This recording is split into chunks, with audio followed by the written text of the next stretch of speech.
As a school counselor, there are a few topics I talk about with so much regularity that you could call it a cliche. And perhaps the biggest subject of them all is bullying.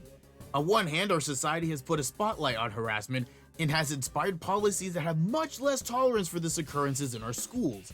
But on the other hand, I talk about it so much, either in the classroom or with students, that when I started this channel, that topic was perhaps the last thing I ever wanted to discuss here.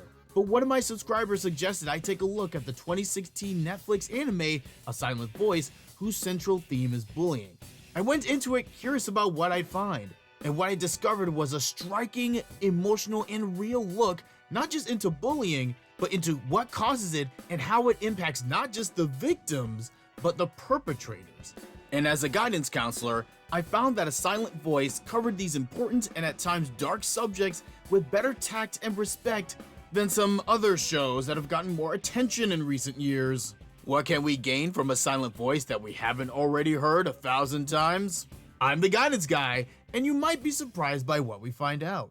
The first theme we see introduced in A Silent Voice is the impact of bullying. New girl, Shoko Nishimiya, comes to her middle school classroom with a unique aspect. She's a student who's deaf. Although at first her classmates are quick to accommodate her by writing in a notebook that she carries with her throughout the day, it doesn't take long before students start to get tired of having to adjust to her. And the ringleader of the abuse is one Shoya Ishida. He mocks how she talks, insults her to her face, and makes her life a constant stream of misery. Eventually, Shoko transfers out of the school due to the harassment that she's endured, and when the class is pressed to say who's responsible for Shoko's departure, Shoya is quickly exposed. And it's at this point that the movie makes a distinction between itself and other forms of media that cover this topic. Because A Silent Voice doesn't just focus on Shoko the victim, but also Shoya the bully.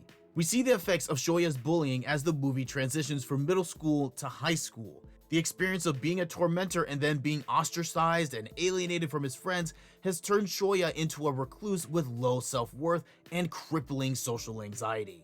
And as cathartic as it may be to see the bully get his comeuppance, especially so early in the movie, we get a glimpse into what can happen to people who become abandoned by their lifelong friends. Like Shoya, some may feel like the abandonment they felt was deserved, that the way their life has gone was some sort of justice. And it turns him from an outgoing kid into a withdrawn teen. And of course, Shoko is impacted as well. She tried so hard to fit in at that school and was willing to do anything to make friends. But when her classmates got tired of having to change their way of life to her, there was very little she could do except to apologize for a situation that she couldn't really apologize for.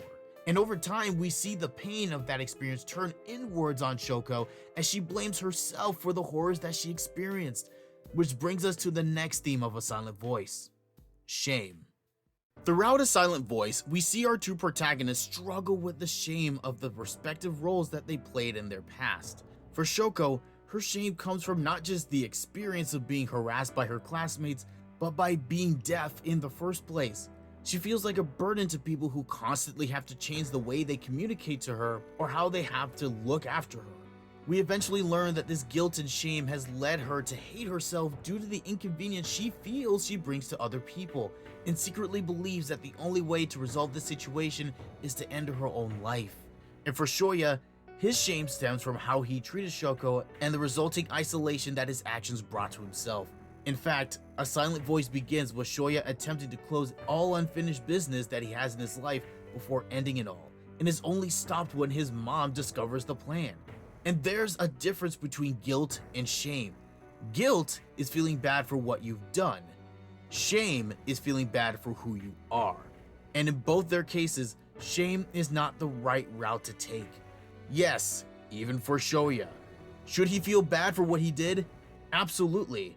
But the pivot from "I have done something wrong" to "I am something wrong" is a course of action that no one should take. Everyone is capable of change, hence everyone is worthy of life. Being bullied can lead to shame. You can be fooled into thinking that if you were a different person, you wouldn't be a victim and thus hate yourself for your situation. Please don't. For anyone who's being bullied, being targeted for mistreatment is a reflection of the kind of person the bully is, not a reflection of who you are. It shows that your tormentor is a broken person who is taking their pain out on you, not that you are a person with no worth. Don't ever believe that. And if you feel shame for who you are for any reason, please reach out for help from either a counselor, a trusted friend, or family member. Anyone who you know who will support you through anything. And you will always have at least one person, because even Shoya had Nagatsuka. If you've made mistakes or even mistreated people, the best way to make things right is to not punish yourself with shame, but to attempt reconciliation. Lastly, a silent voice shows us that true change occurs when reconciliation begins. And change itself is one of the smaller themes in the movie, as Shoya and especially Naoka try to change their lives back to the way things were before Shoko came into their lives, albeit for different reasons. One of Shoya's last requests was to gain reconciliation with Shoko, to obtain forgiveness for his past sins. He knows the task would be difficult, if not impossible, but he tries anyway because he knows the pain he caused Shoko and wants to do something, anything, to make amends.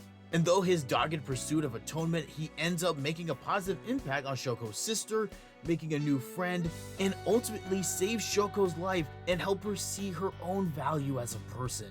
Shoya's pursuit also leads to change within himself, as he slowly begins to open himself up to a world that he thought had rejected him outright, but rather was more than willing to accept him when he was ready. Change is possible, and reconciliation is one way it can happen. For some of us, the reconciliation doesn't need to be with other people, but with ourselves. We need to forgive ourselves for the shame that we've placed on ourselves, to explain away the actions of others. You are not the cause of others' mistreatment of you, and you have the power to change your situation. You can get help by speaking to someone in authority or talking with someone to process your feelings with. Just remember that just like with Shoya, you don't need to do it alone. If you haven't seen A Silent Voice, I fully recommend that you do.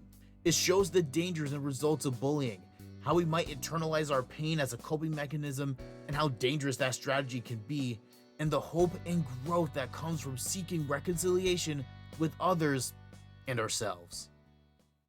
Thanks for watching.